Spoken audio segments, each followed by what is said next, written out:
अस्सलाम वालेकुम नाजरीन, JN न्यूज़ HD के साथ मैं हूं नाइला भट्टी। नजर डालते हैं आज की अहम खबरों पर। मेलिसी से रिपोर्ट करें मेयर गुलाम मुस्तफ़ा। जना हॉल में यंग मैन सोसाइटी और मेलिसी प्रेस क्लब ईदगाह रोड रजिस्टर्ड मेलिसी के ज़ेर एहतमाम शजरकारी के सिलसिला में 1000 मुफ्त पौधों की तकसीम की तकरीब मुनाकिद की गई, जिसमें असिस्टेंट कमिश्नर मेलिसी कामरान अफसल ने कहा कि माहौल को बेहतर बनाने के लिए पौधे लगाकर इनकी निगहदाश्त जरूरी है। इस सिलसिला में हर शहरी अपना फर्ज अदा करे। सदर प्रेस क्लब अजीजुल्लाह ताहिर शाह ने कहा कि दरख्त लगाना सदका जारिया है। जिन अदारों को मुफ्त पौधे फराहम किए जा रहे हैं, उनकी जिम्मेदारी है कि वो पौधों को दरख्त बनाकर बनने के तमाम मराहिल की निगरानी करें ताकि इस मुहिम को नतीजा खेज बनाया जा सके।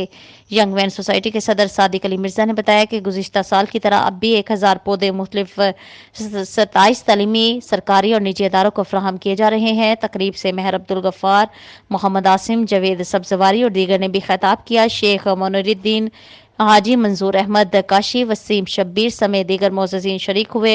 आखिर में असिस्टेंट कमिश्नर मेलिसी ने पौधा लगाकर शजरकारी का इफ्तिताह किया और मुल्क की सलामती और तरक्की के लिए दुआ की।